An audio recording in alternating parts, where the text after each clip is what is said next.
Inareo zany tena mahay mankamantatra. Za tena tsy de mahay loatra ny ankamantatra fa misy raha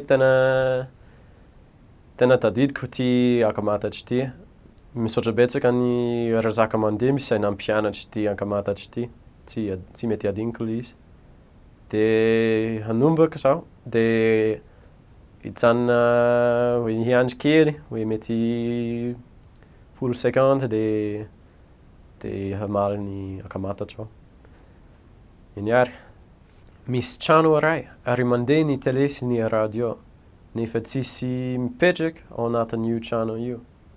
De fa manino mandeha ny télé sy ny radio?